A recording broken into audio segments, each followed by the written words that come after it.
Bismillahirrahmanirrahim. Assalamualaikum warahmatullahi wabarakatuh.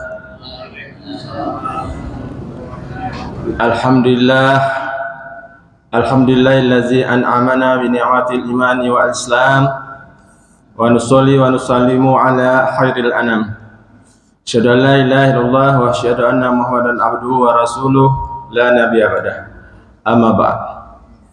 Alhamdulillah, segala puji dan syukur kepada Allah Subhanahu wa taala. Mudah-mudahan kita terus sampai besok dalam keadaan sehat walafiat, dan semuanya kita di sini mudah-mudahan dapat mengikuti sholat Id berjamaah. Amin ya rabbal alamin. Sholawat bering salam, mari sama-sama kita kirimkan kepada Nabi besar kita Muhammad SAW dengan ucapan Allahumma shalli ala sayyidina Muhammad wa ala alihi sayyidina Muhammad. Sebelum Bapak Ustadz pagi ini, Pak Ustadz Rizal memberi ceramahnya, kami dari pengurus sekali lagi, karena besok hari raya Idul Adha Fitri, mudah-mudahan itu kami pengurus mengucapkan selamat menjalankan merayakan hari raya Idul Fitri 1446 Hijriah. Mudah-mudahan kita semua dalam keadaan sehat dapat mengikuti sholat Id berjamaah. Itu barangkali yang dapat kami sampaikan. Untuk selanjutnya kami serahkan mikrofon ini kepada Bapak Ustadz kita, Bapak Isri Rizal. Pada beliau kami persilakan. Bismillahirrahmanirrahim. Assalamualaikum warahmatullahi wabarakatuh.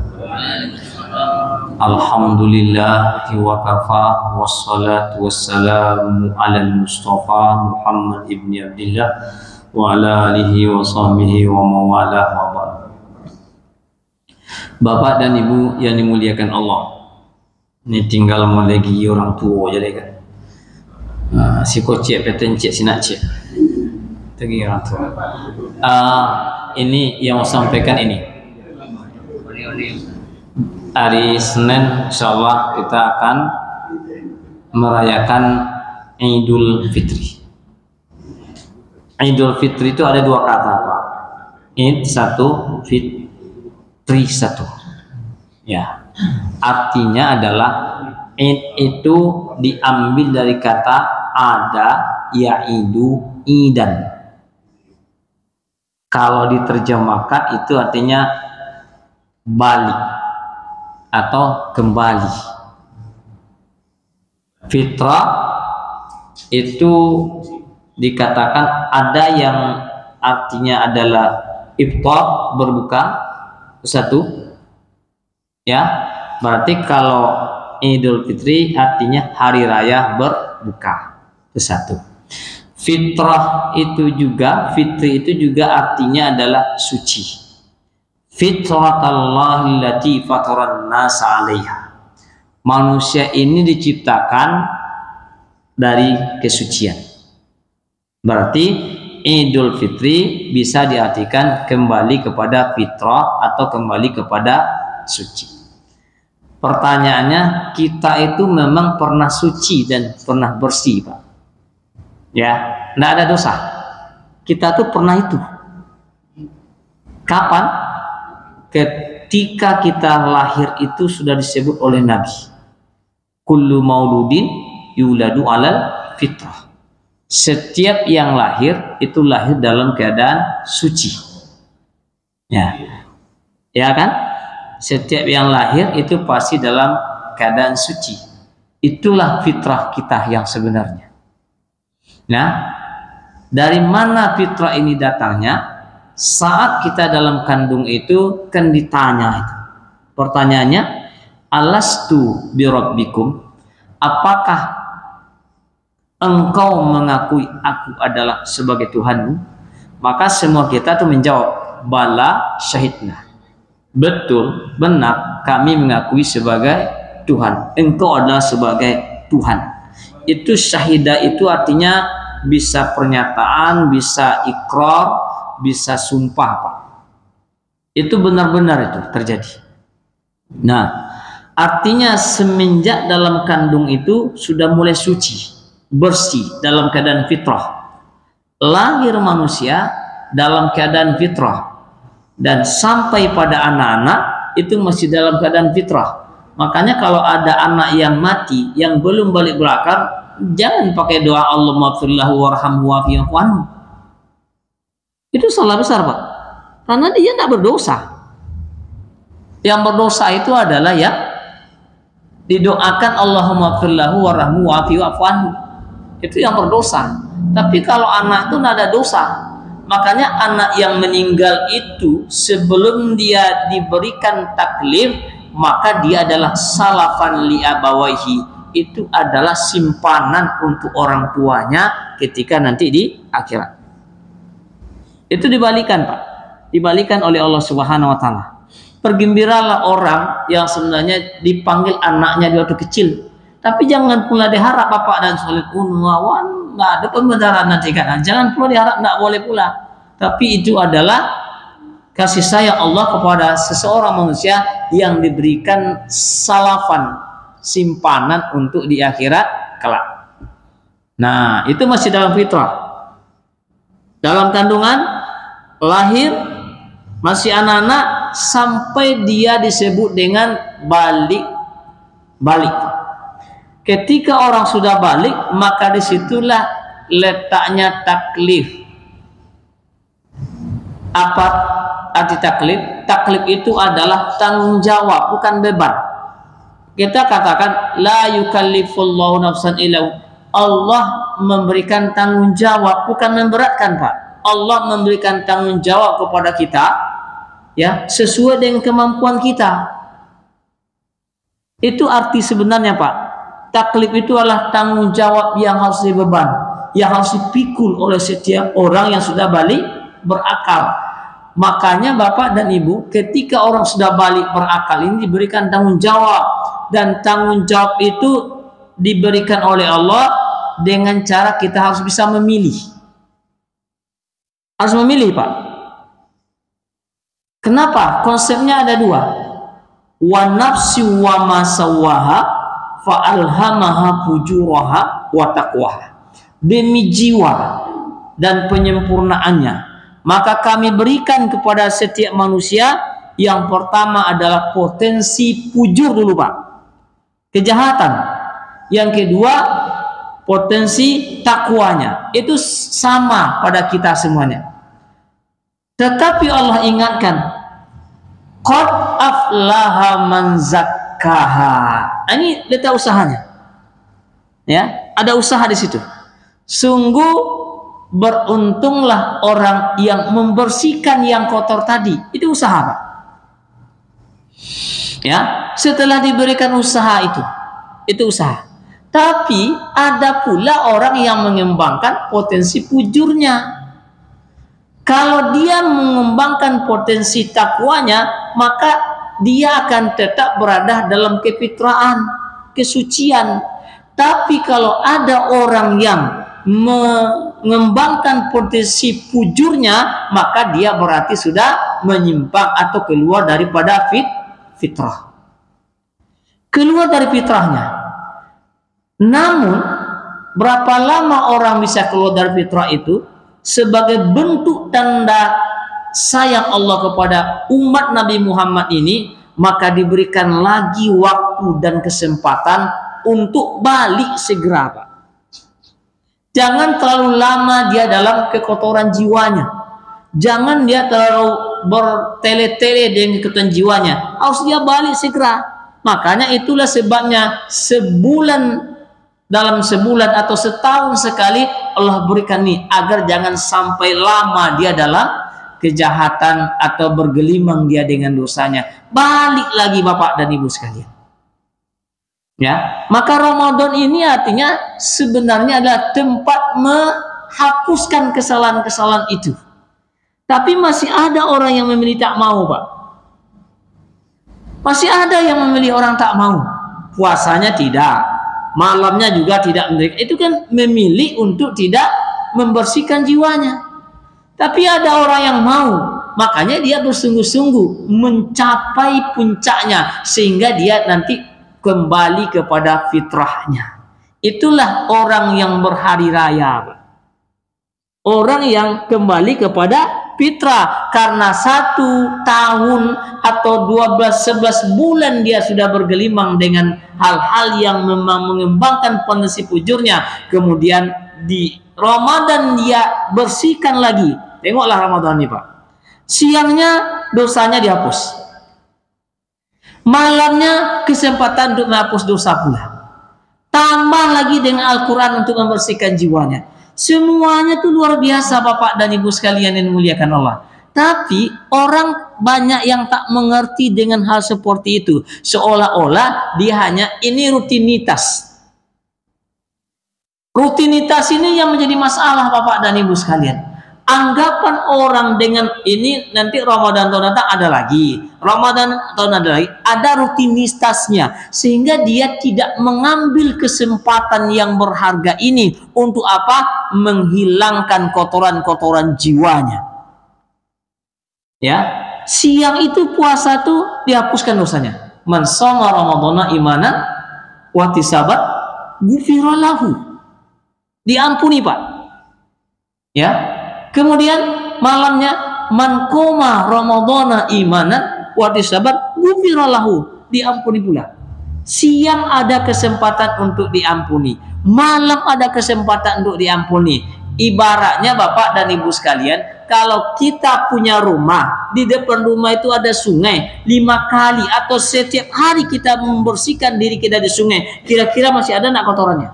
Saya yakin enggak ada.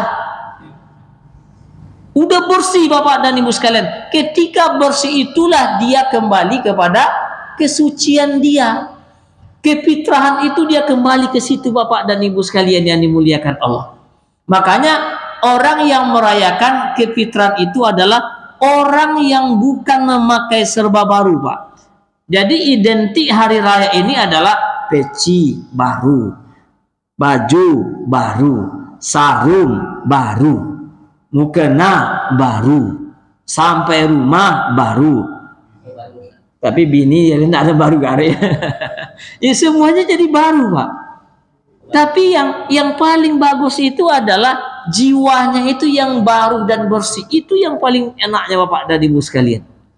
Makanya ada ungkapan yang sangat luar biasa itu begini. Laisal id liman labisal jadid wa innamal id limanittaqa yazid. Orang berlebaran bukanlah orang yang memakai yang serba baru, tapi yang lebaran itu adalah orang yang ketakwaannya bertambah karena dia sudah membersihkan dirinya. Itulah lebaran. Nah, sebagai bentuk atau tanda amalan kita itu diterima Bapak dan Ibu sekalian yang dimuliakan Allah. Yang pertama, ada keberkahan dalam hidup. Itu jelas. Ketenangan itu tidak bisa dibeli Pak. Kenikmatan itu tidak bisa dibeli. Bagaimanapun caranya, kenikmatan, ketenangan, sakinah itu tidak bisa dibeli Pak. Dengan apapun Bapak beli, saya mau bahagia, saya mau senang, saya mau, itu tidak bisa dibeli. Berapapun mau dikorbankan hartanya, tidak bisa mau dibeli. Itu adalah keberkahan dan ketenangan. Ya, makanya orang yang tenang, Nabi Bapak dan Ibu pernah tahu ketika berperang dia tidur? Perang itu tidur Pak. Ya, itu luar biasa Pak. Orang yang bisa tidur itu ketika berperang itu adalah nikmat yang sangat luar biasa Pak. Pernah Nabi itu saat perang tuh Pak, dan orang-orang beriman itu adalah diberikan ngantuk semuanya. Pemantakan tuh, ya. Dan saat terkantuk itu disebut ini adalah nikmat untukmu, ya. Jadi kalau ada orang yang tidak bisa tidur Bapak dan Ibu sekalian yang dimuliakan Allah, itu sebenarnya musibah yang sangat luar biasa. Kenapa? Karena Ada orang ngadu, umurnya masih muda. Ustaz, anak saya tuh nggak bisa tidur, Ustaz. Berapa hari nggak bisa tidur, Bu? Udah berhari-hari nggak bisa tidur. Ya, kemudian apa? Udah dibawalah pergi ke psikiater, dikasih obat tidur, nggak juga tidur. Nah, kan musibah tuh, Pak. Nanti akan timbul penyakit-penyakit yang lain ketika orang nggak tidur. Nah, makanya orang yang tidur itu adalah nikmat yang sangat luar biasa. Bapak tahu ketika orang sholat ada yang tidur kan? Banyak. Itu nikmat, Pak. Jangan khawatir orang tidur tidak ada dosa. Ya, ngapain saja orang tidur tidak ada dosa. Rupiah mati an-salasa. Diangkat pena, tidak ada dicatat, Pak, terhadap 3 golongan ini. Ya, yang pertama adalah as-sabiyu hatta yahtalim. Anak-anak tidak dicatat dia. Ya, sampai dia bermimpi, artinya balik. Yang kedua adalah al-majnun hatta, orang yang gila sampai dia berakal, artinya tutup akalnya. Yang ketiga adalah an-naim hatta yastaikis, orang tidur sampai dia bangun. Kalau mau tidak catat, lalu aja, Pak. Ya, itu tidak catat. Sembahyang tuh ada juga loh. Ada juga loh, Pak. Tapi itulah nikmatnya, Pak. Orang bisa tidur waktu berdiri. Kalau masih dalam keadaan duduk, itu wajar aja, Pak. Sambil berdiri dia tidur. Nah, itu nikmat luar biasa, Pak. Orang sudah dikasih pel untuk tidur, tidak tidur-tidur. Itu kan luar biasa. Nikmatnya, jangan dibangunkan orang tidur, Bapak dan Ibu sekalian. Biar dia tidur, tidak apa-apa. Ya, nikmat. Makanya saya bilang tadi kan, Nabi itu tidur waktu berperang. Nikmatnya sangat luar biasa. Nah, orang yang bisa tidur itu adalah orang yang dapat ketenangan, Pak. Orang yang dapat tenang itu adalah ada keberkahan dalam hidupnya. Kenapa? Karena dia tak ada dapat dosa dalam waktu tidur, Pak. Apapun yang dilakukannya, dia tidur tapi jangan pura-pura tidur. Nah, itu beda tuh. Kalau orang tidur mimpi dia melakukan hal yang tidak benar, dosa enggak? Enggak. Dia mimpi kan, besoknya udah basah semuanya kan, entah ngapain enggak tahu. Pokoknya lah basah, itu enggak ada dosa loh, Pak. Banjir kan? Ya, bukan banjir karena hujan, enggak. Pokoknya banjir ya. Nah, itu enggak ada dosa loh, Pak. Itulah nikmatnya orang tidur itu. Ya.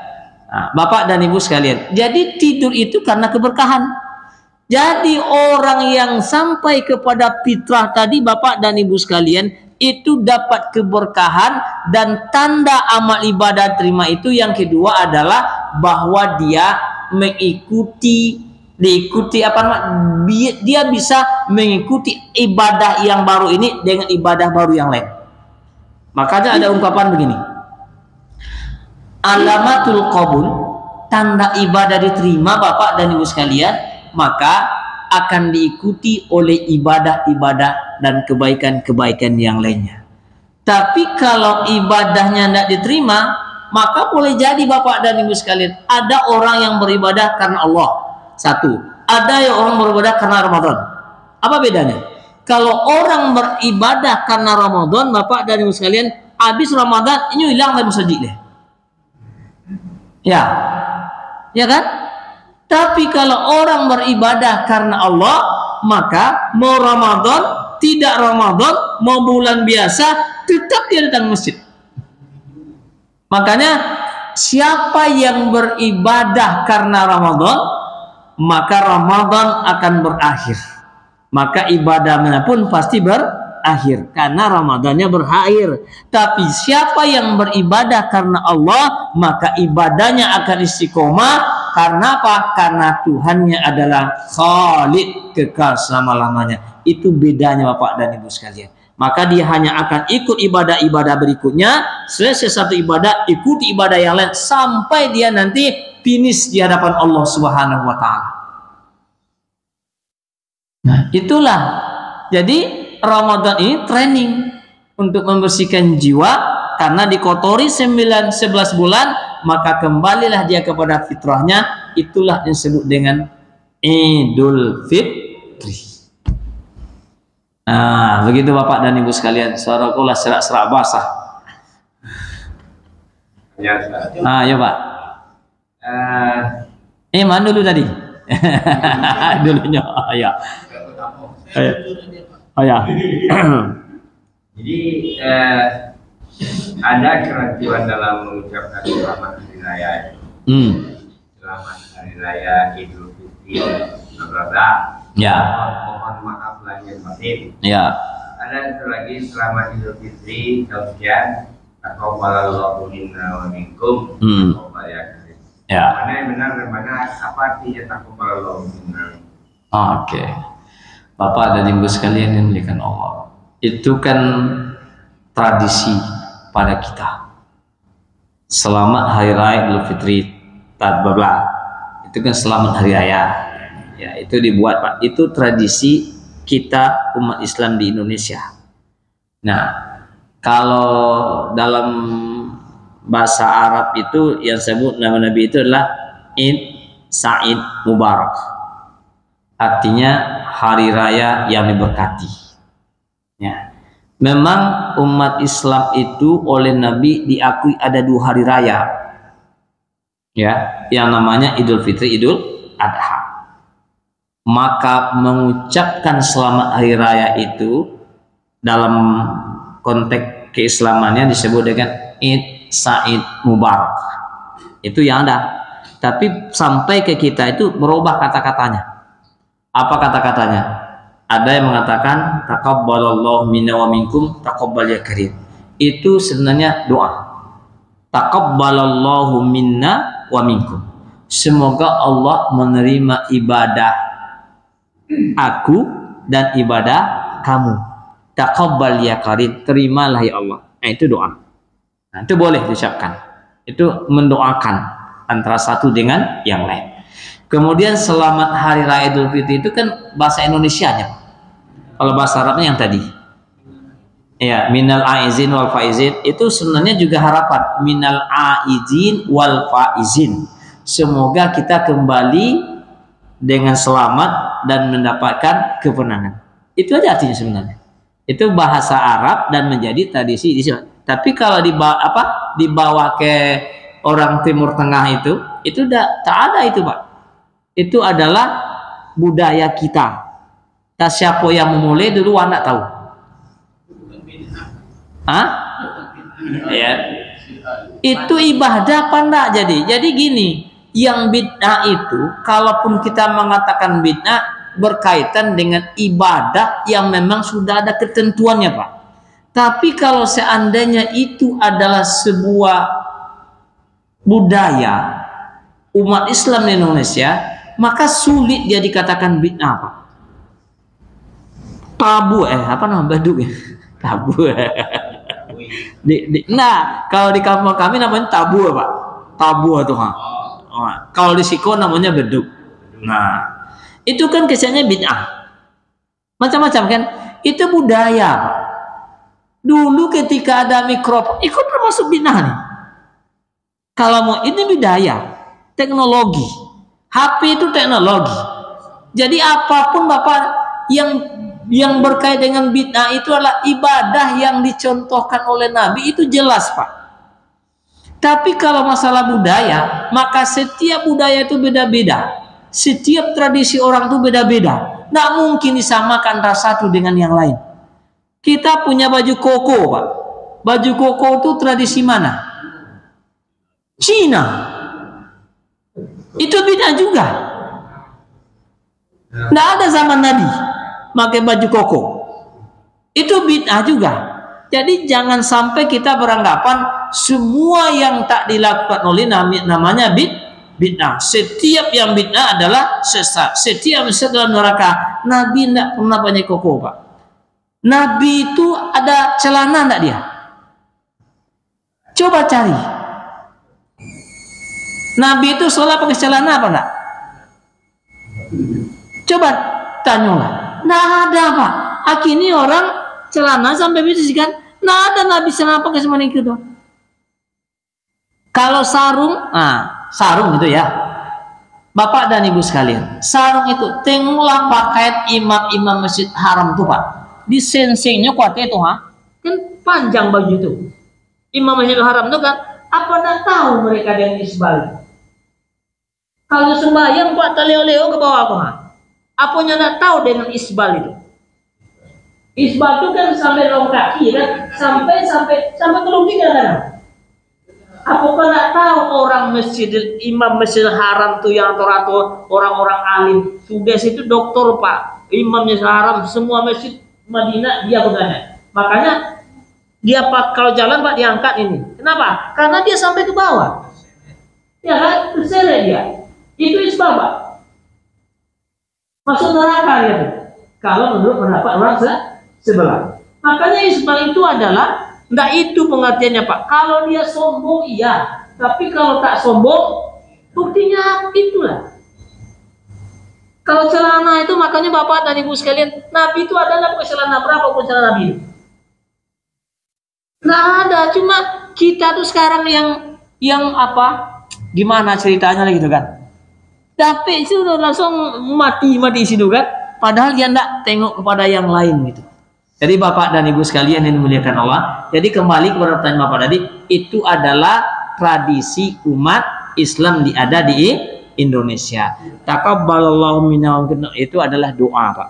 Minal aidin wal faizin itu adalah semoga kita menjadi pemenang dan kembali kepada kesucian, itu boleh doanya. Kemudian selamat hari raya itu bahasa kitanya. Tidak perlu pula kita bid'ahkan semacam itu kan, boleh lah. Kami pun buat video. SDIT Salman Al-Farisi mengucapkan selamat Hari Raya Idul Fitri tahun 1440 Hijriah. Mohon maaf lahir dan batin. Kalau mau sebut bid'ah aku SDIT ku bid'ah logo kan. Gitu Pak ya. Ayo. Sampai umur berapa atau sejauh mana tanggung jawab orang tua akan dosa-dosa yang dilakukan oleh anak setelah balik? Karena pernah kita dengar juga ceramah ulama atau ustaz bahwa usaha anak itu adalah tanggung jawab orang tua dan yang bertanggung jawab oleh orang tua. Ya. Yang kedua, apa bedanya fitrahnya anak baru lahir dengan mu'alaf? Oh ya. Mu'alaf itu kata orang juga fitrah, tetap yang menjaga sahaja. Ya. Ya Pak, terima kasih. Oke, Bapak dan Ibu sekalian yang muliakan Allah. Kalau anaknya perempuan, maka tanggung jawabnya sampai dia menikahkan. Ya, karena setelah dia menikah itu ada tanggung jawab suami. Perintahnya ku ampusakum wa ahlikum nara, jaga dirimu dan keluargamu dari itu perintah suami. Tapi kalau anaknya laki-laki, hadis nabinya bini, ibnu kawamaluhu, anakmu laki-laki dan apa yang ada pada dia itu adalah milik bapaknya. Berarti tidak ada batas tanggung jawab terhadap anak laki-laki dari bapaknya, karena dia tetap harus diberikan nasihat walaupun dia sudah menikah. Tidak ada batasnya Pak ya, karena tetap dia anakmu gitu loh. Nah itu jawaban saya ya. Ada hadisnya seperti itu. Kemudian yang kedua Bapak dan Ibu sekalian, fitrah yang kita maksud tadi adalah fitrah di dalam Islam. Ya. Tapi ada pula yang fitrah itu adalah sucinya karena memang semua anak itu lahir dalam keadaan suci sampai balik berakal. Cuma hadisnya sambungnya begini. Fa'abawahu yuda, maka bapaknya lah kedua orang tuanya membuat Yahudi, Nasrani, Majusi. Nah, kalau memang di tengah jalan setelah bapaknya mungkin dia lahir dari keluarga non-Islam. Nah, sebenarnya awalnya tetap dia suci. Tapi setelah balik berakal dipengaruhi oleh lingkungan. Maka dia akan jadi kafir dari situ. Nah, setelah kafir dia kemudian tersadar dia. Ya, atau diberikan kesadaran oleh Allah sehingga dia mengucapkan syahadat. Nah, ketika dia mengucapkan syahadat, maka dosanya semenjak dia balik berakal sampai dia syahadat itu dihapus oleh Allah Subhanahu wa taala dengan syahadat tadi. Kenapa? Karena dia sudah berubah kamar, Pak, atau berubah rumah. Artinya rumah itu di awalnya sebelah sana itu kekufuran, tapi ketika dia sudah berubah tempat tinggalnya ke dalam Islam, maka yang rumah yang sana tertinggal. Itulah sebabnya. Cuma di sini nanti dipertanggungjawab pula, bukan berarti setelah dia mau Islam tidak ada dosa lagi.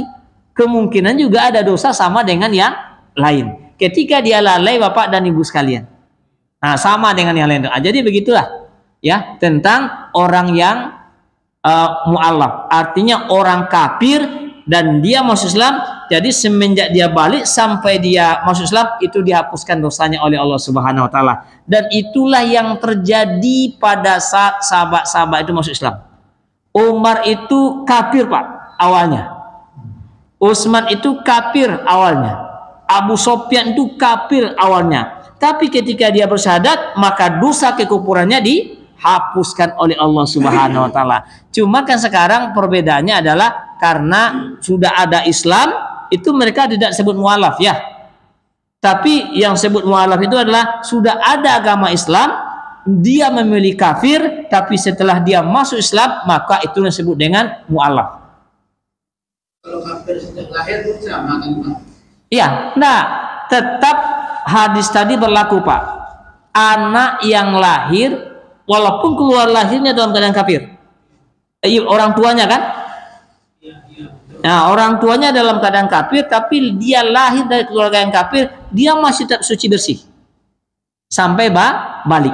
Nah gitu ya. Tapi barulah berlaku kekafirannya ketika dipengaruhi oleh orang tuanya semenjak dia balik. Itu. Tapi katanya amal-amal yang baik walaupun dia dulu kafir, sejak dia masuk atau malah tetap dihitung gitu. Apa benar? Kebaikannya sewaktu dia kafir. Sejak dia Islam tetap dihitung. Tapi kalau keburukannya, dosa-dosanya dihapus. Ya, itu saya tidak tahu persis. Saya tidak tahu dalilnya seperti itu. Bisa jadi Bapak dan Ibu sekalian. Ya. Artinya kebaikannya dibalas, dicatat. Ya. Ya seperti inilah kan. Bapaknya Felix Xiao. Iya. Kan dia kan kaya. Iya. Pegawainya sering dinaikkan umroh. Iya. Kalau dia masuk Islam, pahala dia tadi dapat. Iya. Iya. Ya itu ya sampai Bapak tadi. Ya, ya. Jadi Felix Xiao itu kan bapaknya masih ini ya, masih di luar Islam ya. Walaupun anaknya sudah Islam. Sama dengan Ibrahim itu sudah Islam, tapi bapaknya Azarna Islam. Sama itu. Oke, sudah imsa, udah apa namanya? Udah syuruk gitu kan. Jadi Bapak dan Ibu sekalian yang dimuliakan Allah, karena ini adalah terakhir kita dalam bulan Ramadan. Boleh. Oleh Ramadan sampai. Boleh. Oleh Ramadan. Apa tuh? Ya aku dikasih oleh Ramadan. Iya. Oleh Ramadan itu kan. Tadilah mau sampaikan yang didapat dari Ramadan itu adalah yang pertama keberkahan. Itu oleh-olehnya. Tapi kalau mau dalam bentuk namanya berkat, masukkan ke dalam kotak, itu namanya berkat. Datang sebuah besok bawah, itulah oleh-olehnya. Berkah masukkan ke dalam kotak menjadi berkat. Nah, yang kedua ketenangan, Pak. Hampers ya. Nah, yang kedua tadi adalah nampak oleh-oleh itu tanda amal kita diterima itu kan bertambah ibadahnya gitu. Kalau oleh-olehnya itu sekarang 1.000, 2.000 kan, habis minta menjadi 3.000. Itu bertambah. Jangan sampai kurang. Kalau nak ditambahnya nanti oleh jamaah kan apa-apa nambah sorangan. Itu banyak aja, itu oleh-olehnya tuh. Itu bertambah tadi kan. Oke, itu bercanda ya, bercanda. Jadi Bapak dan Ibu sekalian yang dimuliakan Allah, jadi udah berapa nih? 10 malam Pak. Boleh ya? 11 malam ya. Jadi pasti adalah hal-hal yang memang ada yang kurang berkenan, ada yang tidak pada tempatnya, ada yang bercanda bergurau terlalu berlebihan gitu. Artinya semua hal-hal yang membuat kita berdosa antara kita dengan yang lain, kita saling bermaaf-maafan. Barangkali itu Bapak dan Ibu sekalian. Demikian, billahi taufiq wal hidayah. Assalamualaikum warahmatullahi wabarakatuh.